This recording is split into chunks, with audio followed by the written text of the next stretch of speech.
Queen's Counsel Fred Smith is after immigration yet again, but now he has taken it to the Supreme Court. Today, appearing before Judge George Hilton, Mr. Smith files for an application for a writ of habeas corpus against the Carmichael Detention Center. Judge Hilton granted the writ of habeas corpus, which mandated the officers in charge at the detention center to allow Mr. Smith to see his client Raymondville and to disclose where his other client, Ronnie Jean Charles, is. Speaking with our news team, Mr. Smith had this to say. Jean Charles has been in custody since September, but Mr.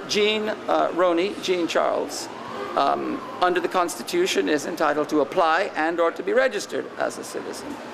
And immigration do not have the right to simply pick up people and hold them for a week, a month, a year, 2 years. In the case of Mr. Sewell, nearly 9 years, another case. And so this case is about getting Mr. Ronnie released. You know, there's this controversy as to whether he is or isn't here, but the court this morning gave permission for us as his counsel to issue what's called a writ of habeas corpus, and the government must now provide evidence in writing about where this body is. Mr. Smith was on Monday escorted off the grounds of the detention center. Assisting him with the case is attorney Crispin Hall. It's unfortunate that the immigration officers and the immigration department are acting above the law. They're not acting in consistency with the Immigration Act in itself. And as long as they continue to do that, we'll continue to bring these habeas corpus actions, and today was a step in the right direction.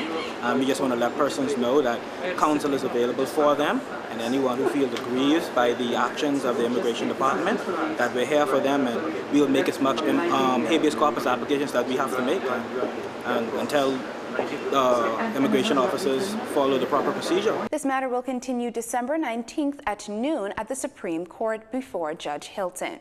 Now, a shift from the debate on the Commercial Enterprises Bill last week that saw PLP legislators voting against the proposed law, for the most part mirroring the contributions coming out of the lower chamber yesterday. The opposition today threw its support behind the compendium of bills passed in the House of Assembly ahead of a high-level delegation flying off to France.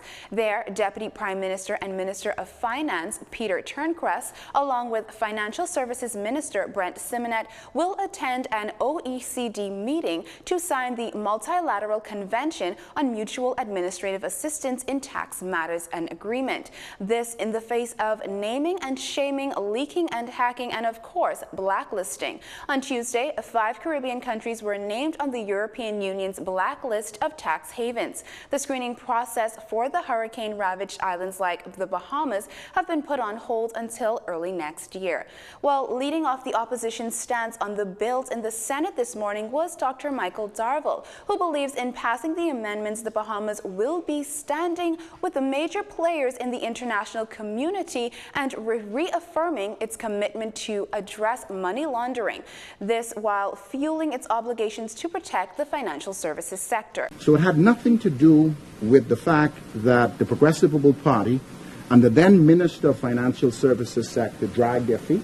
It had to do with what happened in the international arena that was completely out of our control. It caught the board by surprise, as well as many in the financial services sector. But life goes on. Consultative Senator Renard Henfield was equally supportive of the bills, and in doing so, he applauded his colleagues for their bipartisan approach to protecting the country's integrity. I believe that our differences should end when we have to protect the Bahamas' integrity, when we have to protect the people of the Bahamas, and we have to protect the Bahamian economy. And Madam President, again, as a consultative senator, I urge this government to always negotiate from a position of strength with the various international bodies, or every year we'll find ourselves jumping through hoops to make amendments. And I am very proud to support the bills and the amendments, Madam President. The Bahamas was last blacklisted in 2000. Now, while the bill secured the support of the opposition, PLP Senators Dr. Michael Darville and Fred Mitchell both took issue with the Prime Minister's comments yesterday when he blamed the former government for the financial services sector being in deeper trouble than anticipated. The Prime Minister, in a release, charged that the PLP administration's lackluster and late again approach to dealing with this very important part of the economy was about to land the Bahamas in the very same position that caused a previous FNM administration to have to prevent the country from being blacklisted. Both senators took grave exception to the comments. Yesterday, you call the House of Assembly together, right? Everybody's calm and collected. The Minister for Financial Services is either the mover or the seconder. The Minister of Finance is either the mover or seconder. They mention nothing about the PLP having a problem with this and so on and so forth, right? So while we are all glad-handing one another in the House and saying nice things to one another, right, out comes this press release, which is an absolute stab in the back.